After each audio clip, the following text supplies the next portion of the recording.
anyway, they asked me to give a talk, and I guess the talk has to do with music business, who I am, how I got into it, and so I wrote a bunch of things. I did it sort of chronologically, but I was born in Los Angeles in 1935, and my dad was a clarinetist. And he came from a family of 7 children, and everybody had to play an instrument. My grandmother was a church organist and choir director. And out of the 7 kids, he was the only one that became a professional musician. When I was 4 years old, he went to the Kansas City Philharmonic, and he was first clarinet in the orchestra. And then he came back to play first clarinet in the WPA orchestra, which nobody knows, a few of you know, I guess. The Works Projects. It was during the Depression. They tried to give everybody a job in something that they knew how to do. And in the case of this, it was the musicians that really got a lot of benefit from it, because they got good orchestras and good conductors. Anyway, so he did that, and I was just a little kid, and so then he went on to become manager of the Hollywood Bowl Orchestra under Leopold Stokowski. And he also did a lot of playing, did some commercial work, he would do shows and some radio shows, and then he became manager of a radio station orchestra. And so I grew up in the music business, obviously. So we grew up in the city of Burbank, or I grew up in the city of Burbank, and that was sort of one of the centers of the movie industry with Disney Studios and Warner Brothers Pictures and so forth. So I was surrounded by this, but the thing that probably would relate most to being here is that my father, being a clarinetist, played a lot of chamber music. So in my home, he would have all these people come in and play chamber music, and there were many wonderful flute players who would come to the house. Arthur Gleghorn came over. Has anybody ever heard of him? He's a great English flutist. Archie Wade, who was first flute at the LA Philharmonic and first flute at Columbia Pictures. Those days we had studio orchestras in Los Angeles. Every major studio except Disney had a contract orchestra. Disney was sort of, they didn't want anybody to tell them what to do, so they wouldn't sign a contract. But they did have an orchestra. It was a very good orchestra. And anyway, so Archie was in the Columbia Pictures Orchestra, very good flutist. I remember hearing him do the Prokofiev flute sonata once brilliantly from memory. And so he would be at the house, and then they had a woodwind quintet. So as a little kid, I heard all these flute players play. And the flute player that I think I liked the best in terms of sound, I mean, there's so many different ways to play. I mean, it's incredible what you can do. I was just talking to Robert Dick, and I said, you know, I'll never forget when you walked on stage in Washington, D.C., and you sounded like 10 players. I couldn't believe my ears. It's incredible what you can do on the flute. In his case, he was using, you know, different tones and singing and playing and all sorts of things. And you make the flute sound like a shakuhachi, you can do all sorts of things. But it's sort of a pure sound, like a French sound. The person I liked the best was a guy named Gene Foster. Has anybody ever heard of him? David has.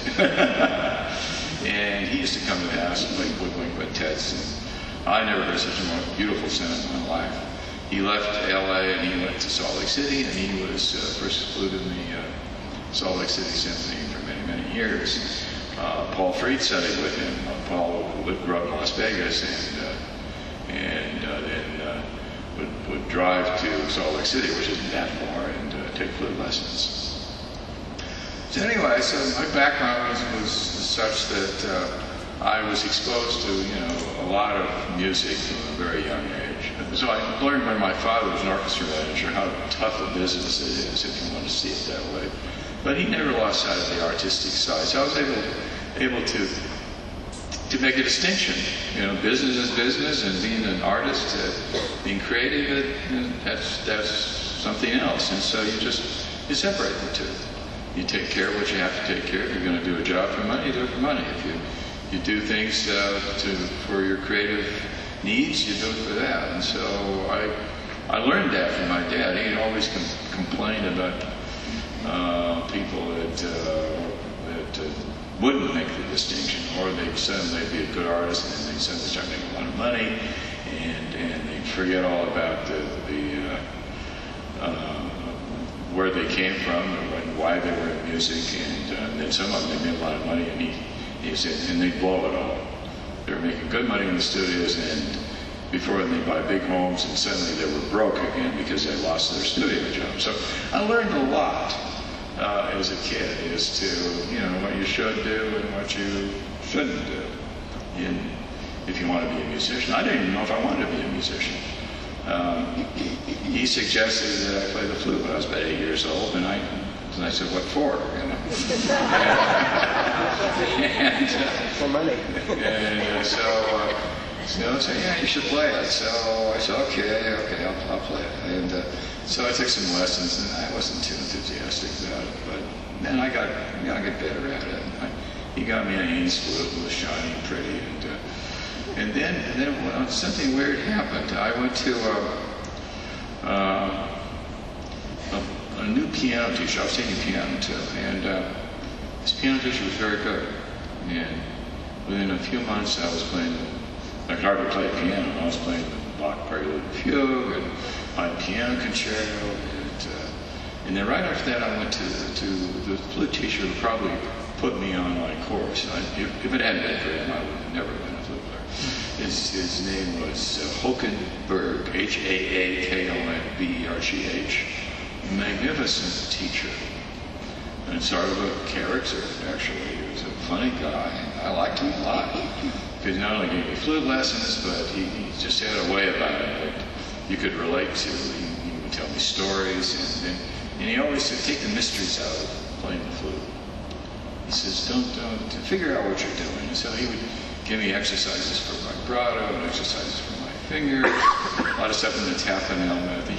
He used the Tafanel method, which I think to this day is the best flute method. There are lots of other things you can learn, certainly, but overall, the Tafanel is just excellent. So I used that, and he taught me a lot. So he taught me how to think, which is the main thing. And so within a matter of a few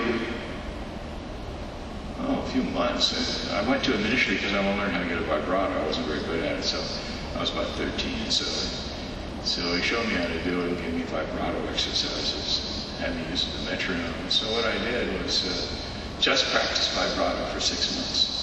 I had rehearsals and things I went to, but didn't practice anything else. I was that focused that I could do one thing. For 6 months I practiced vibrato. And so I could do it. And the magical thing that happened was in learning to use the throat muscles, my throat opened up, and in turn my sound opened up. So by learning to control the throat muscles, by learning vibrato, I suddenly got a big sound. And that was, of course, a big surprise to me. Anyway, so within a few months I was doing so I could play pretty good. And my piano teacher died, and I had another piano teacher. So anyway, the flute seemed to take over which I guess, you know, you do the thing you do best. And I had a good teacher, and so I got better at it. And I started doing, I played in a lot of orchestras when I was a kid, Burbank Youth Symphony, and the Burbank Symphony, which was sort of a semi-professional orchestra. I played piccolo in that when I was about 13 or 14.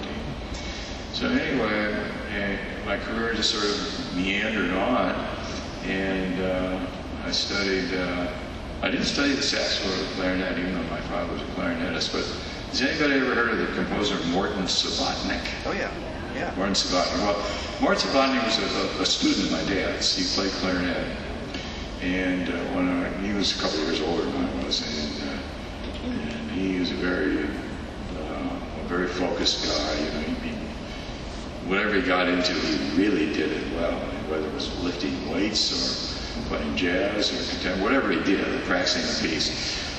And so I was about 13, he said, you want to play a dance job? I said, I've never played saxophone. And so he said, you could do it. I said, okay. So I practiced saxophone for a few weeks, and I went and played. And I got through it somehow. And it was an Irish St. Patrick's Day dance, and I memorized the Irish washerwoman. I got in front of the band and played on the flute. So